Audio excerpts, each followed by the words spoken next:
don't know if you were aware of this or not, but there are some pretty scary things happening in this building, the State House in Concord, New Hampshire. Fortunately, there is the New Hampshire Liberty Alliance. They're fighting back, but they need your help. They offer free training. They offer courses, ways that you can learn how to be most effective fighting for liberty inside the State House. Visit nhliberty.org to find out when the next class is. If you take it, you'll be a much more effective voice at stopping these folks from taking away your liberty. nhliberty.org. This is Dave Ridley signing in for RidleyReport.com with a general update of New Hampshire Liberty News for December 31st, 2007. It's been a night of heavy snow here in Manchester. Looks like another foot has landed on us. This winter is just bound and determined not to be like the other three.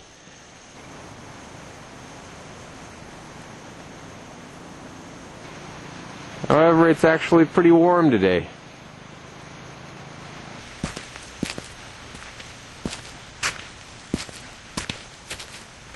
The snow may hamper political activity, but there are at least 3 Free Stater parties scheduled around the state for New Year's Eve. Checking, actually make that 4. This is video from a November Free Stater party. No, actually make that October. In other news, the man who inspired the Free State Project has suffered a grievous loss. The wife of Rush Limbaugh substitute and George Mason University professor Walter Williams died yesterday, December 29th. Williams says she passed away after a minor fall, which caused a subdural hematoma. It was a Walter Williams broadcast in 2001, as well as an article he published, that helped inspire the Free State Project to come into existence. Shortly thereafter, a young undergrad student named Jason Sorenst published an article in an obscure libertarian journal. That article inspired over 200 people to relocate to New Hampshire for more freedom, with 8,000 more pledged to do the same. I actually heard Dr. Williams' original broadcast live back in 2001 while I was moving rocks in Colorado. My deepest sympathies go out to him and his family. He is a man who changed my life and changed many lives for the better. Excitement is building as the second annual New Hampshire Liberty Forum gets closer. We're now just 3 days away from what could be the Free Staters' biggest political event ever. Speakers will include Ron Paul himself and a celebrity from the World Wrestling Federation, I guess I should say. There will also be a rare sighting of a pro-liberty attorney, Tom Cryer, known as the man who beat the IRS. Oh, and just to clarify, I'm not saying that Tom Cryer is rare to see. I'm saying that pro-liberty attorneys are rare to see. Now, last I heard, there was a protest scheduled to happen in front of the Liberty Forum event. A protest against one of the speakers, U.S. Senator John Sununu. And my guess is that some of the people who attend the conference will be demonstrating against him. I assume this is because of his stand on the Iraq War. Liberty Forum organizer Rich Tomaso also has some good news to report, in that there will be a job recruiter at the Liberty Forum. The firm handles administrative, accounting, finance, engineering, information, and other types of jobs, which it says include biotechnology, pharmaceutical manufacturing, and distribution jobs. Sounds like just about the whole shebang. Liberty Forum runs from January 3rd through the 6th. For more details, visit freestateproject.org/libertyforum. As you may recall, I'll be doing Ridleyography training on Thursday the 3rd from 2:30 to 7:30 at the hotel.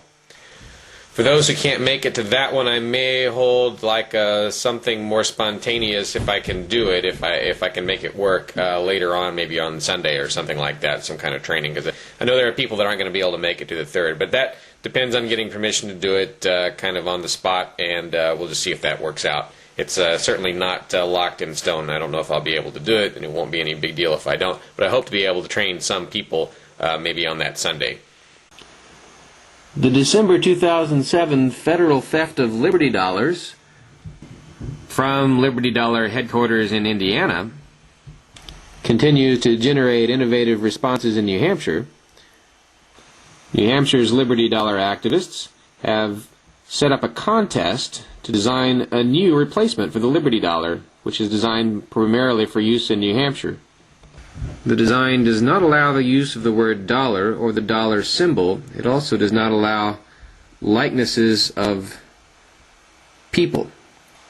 Of course, it's already triggered all kinds of proposed designs. These are coming from Brian in Manchester. I'm not sure if this one follows the rules. Maybe that guy's not, maybe he's fictitious. This one is my favorite, but it definitely violates the rules. I can barely keep from laughing. It'll shake the camera if I start laughing. Hats off to Roger from Brattleboro for coming up with this one. Does this guy look familiar?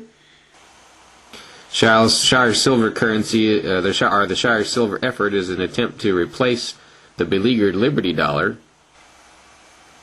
at least in New Hampshire,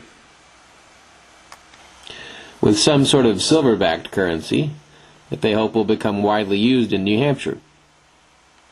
Oh, actually, currency might not be the right word. Maybe I should say it would just be silver.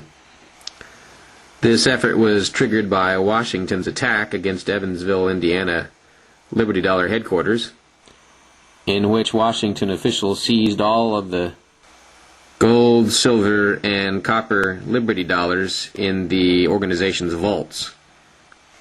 On a side note, Liberty Dollar prices on eBay continue to be unbelievably high despite Washington's announcement that it will be auctioning off the Liberty Dollars it stole. This garden variety $1 copper piece, which probably cost its owner less than $1, is now selling for $13. Actually, it already sold at that price. Ron Paul copper dollars do seem to be down somewhat. They were running around $70 or $80. Now they're in the $40 to $50 range that they're selling. The high price is a result of rarity and a sense that the Liberty Dollars will never be made again. Bernard von Nothaus, the founder of the Liberty Dollar, has now been minting what he calls his arrest dollars. These are Liberty Dollars with a set of handcuffs imprinted on them. I'm not sure what they're charging for these at Norfed. I think it's $30, but this one just sold on eBay for $50. And I should clarify, I don't think Norfed is the name of the organization anymore. They just call themselves the Liberty Dollar Organization. And they do still exist, but yes, it's thought that they will not be able to produce any more of these Liberty Dollars. Well, that's a general look at Liberty News in New Hampshire for this December 31st, 2007. Merry Christmas to all, and to all a Happy New Year. nhliberty.org. nhliberty.org.